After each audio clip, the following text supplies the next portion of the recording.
Hello, it's Ash and welcome back to my channel and welcome into your post-run stretch. Well done for showing up for the stretch and not skipping it. Let's make a start on your hands and knees and we're hopefully going to release some stress and tension that we might have built up in our run. So from here, what we're going to do is we're going to slowly send the hips up and we're going to push into what looks like a downward facing dog. But we're not going to go into a downward facing dog. We're going to try and keep the head above the hands. So it's more like the bum sticking in the air a little bit. We're pedaling nice and slowly through one heel and then the other. So we're stretching and feeling that nice work into the Achilles and the calf muscle at the lower leg. Go nice and slow. And we don't want to worry too much about the shoulders on this. So we don't have to push the head too far into a downward facing dog. Okay, so nice and slowly with the movement. And start to slow the breathing down now. So that helps recovery. And that also helps release tension, because once we've been running at quite an intense level or doing something quite intense, we hyperventilate, we breathe faster to make sure we get the oxygen in, but that can create tension. We can hunch, we can stiffen up a little bit in the shoulders and the jaw and the fists. Okay, from here we're going to step the left knee to left wrist. Bring the left foot across the right side of the mat like this. Now walk the knee backwards, the back knee backwards, so that the left hip almost sits into the floor. If it needs a cushion or block, pause the video and get one. But if you can, slowly start to wiggle that left hip into the floor. Keep the hands resting in front of the hips. Keep the elbows bent and try and relax the shoulders, remember. So we don't want tension in the arms. We don't want to create more tension. We want to try and release stress and tension with this stretch. So we're moving to the left and to the right. And we're breathing in and out through the nose if we can. And we're getting that nice, soothing massage effect. And we can match that soothing, dynamic movement with a nice, relaxed breathing rhythm. And that will help, again, calm everything down. We'll feel less hyped up, less stressed, less tense. So nice and easy. Okay, so from here, sit into that left hip. And now what we're going to do is going to bring that right knee. I've not planned this best. I've planned to do it the other way, but I've actually come around when I'm doing it the wrong way, which is not great. I'm going to bring that right knee towards the left foot like this. So it's almost close to it, but not quite. There's still a gap. And then from here, we're going to go hand over the knee, hand over the foot at the front. Push the belly button towards this front shin and just massage left and right. Again, relax the elbows, the shoulders, the jaw. We don't want more tension there. We want to soften. If it's okay for the body, you could come down elbows near the knee and the foot. Again, relax into it with the movement and with the breathing. It's as if you're sort of melting and softening down into the mat, giving that hip and the IT band area and that glute area a nice good squish on that left side. You might even feel that on the right inner thigh, the groin area as well, or the sartorius muscle. Make sure, again, we're checking that there's no tension. We're not stiffening up and tensing in response to this. We're softening. Okay, lifting the head up, walking the hands backwards, and carry on going with the hands backwards, so keep the legs as they are. And now we're going to feel that, again, might feel that into that right inner thigh area, maybe into the right thigh as well, and then into that hip as well.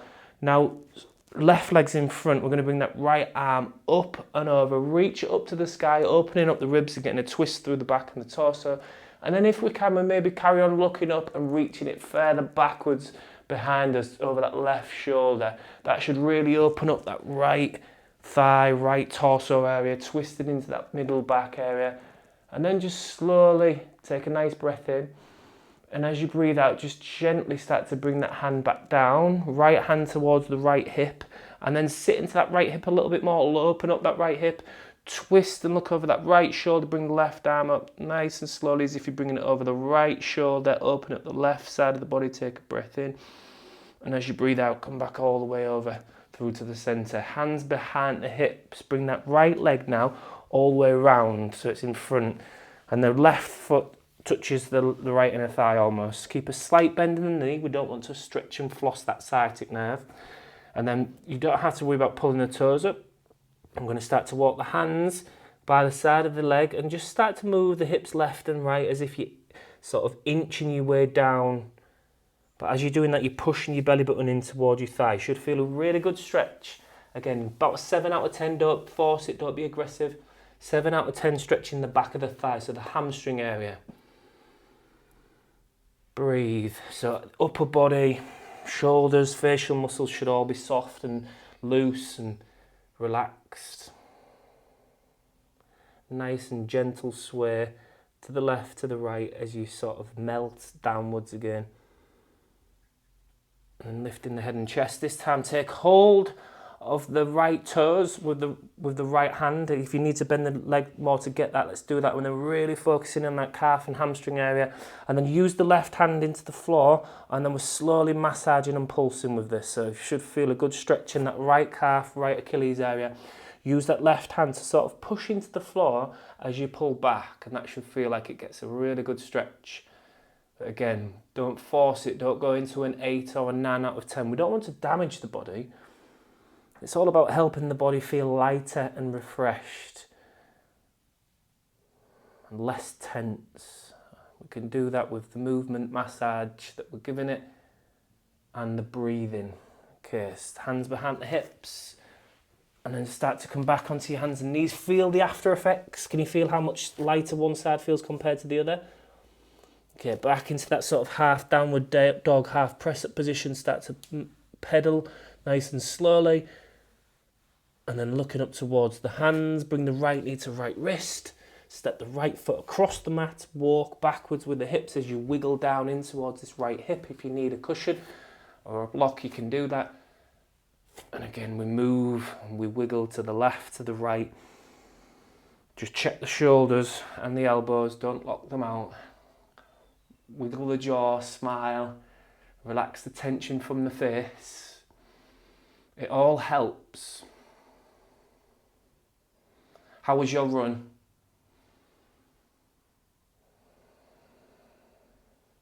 So did it go as planned, or could you do something differently next time? Okay, we're going to sit into that right hip now and bring that left knee closer towards that right foot. Hands, one near the foot, one near the knee. Push the belly button into the floor. Again, move left and right, head over the hand, one hand and then the other. Or you could come down elbows near the foot and the knee. But again, it's not a competition. Make sure it feels good and right for your body, and it should feel like, ooh, that feels nice. Not a, oh my gosh, that's too much. Again, I created that scale a few weeks ago. So you're massaging and moving into the left, into the right side. As you push the belly button into the floor, it should feel like a good squish into that hip and inner thigh.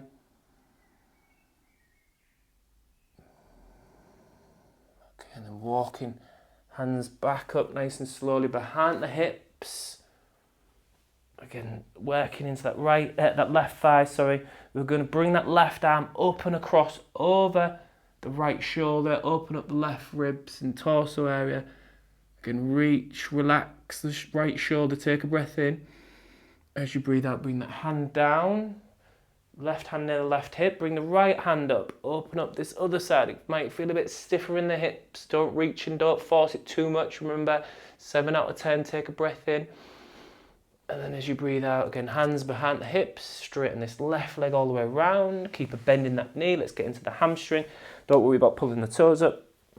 Again, hands straddle the leg. Push the belly button in towards the thigh as you slowly inch your way down and find a 7 out of 10 for this hamstring area. And then when you get there, you just move to the left, to the right. Relax the shoulders, relax the jaw. Breathe. So I was speaking to a client earlier on my coaching platform. And again, if you're interested in working with me as your coach, have a look in the link in the description below. Or you can get a 3 7-day program if you're interested. But I was speaking to her and she was talking about running imposter syndrome. Okay, we're going to come up nice and slowly. We're going to get hold of the left toes with the left hand. You're going to massage, and again, nice and slowly. Push the right hand into the mat. Should be feeling that now in the calf and the Achilles area. Bend the knee if you need to, and slowly pulse with that. Find a 7 out of 10. Use the right hand again to push, breathe. So that running imposter syndrome, and it's funny because she's ran over 120 marathons. And I'll mention you actually, Valerie, because you might be watching this video. And it's interesting how we still get that imposter syndrome and feel as if we're not a runner. And I said to Valerie, imagine somebody who's just starting out doing couch to 5K speaking to you, and they would feel a little bit intimidated by your 120 plus marathons. So I said it's all relative. I'm going to come up nice and slowly, hands behind the back, and then bring the feet into touch. Let's work into the inner thighs, hands around the toes, pull the heels in slightly, massage into the left and the right bum, or the left and right glute, gently pulling your belly button into your heels. So yeah, going back to that story, is that one piece of advice I always give, and I think it's really important to remember, is not to compare yourself to other people, is to compare yourself to yourself and just want to be a better version of yourself. So don't compete with other people and compare yourself, because more than likely there's always going to be someone that's done more than you or is faster than you. So you can only better yourself, and that is the main thing that we should be aiming for, really. So nice and slowly. And I always say as well, if you run, you're a runner. You know, no matter what pace or what distance you run, if you run, you run it. If you run and walk, you're still running, you're a runner. Don't judge yourself and try to get rid of that running imposter syndrome. Okay, nice and slowly coming up. Let's take those legs forwards and just wiggle them. Okay, have a look at the link in the description below for, again, like I said, the free 7-day program or the coaching options with me. And if you've enjoyed this video, if you just give it a thumbs up, or maybe leave a comment. How do your legs feel? How does your mind feel after that?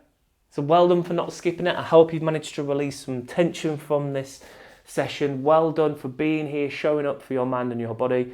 And I shall see you in the next video. Too many words there. I shall see you in the next video.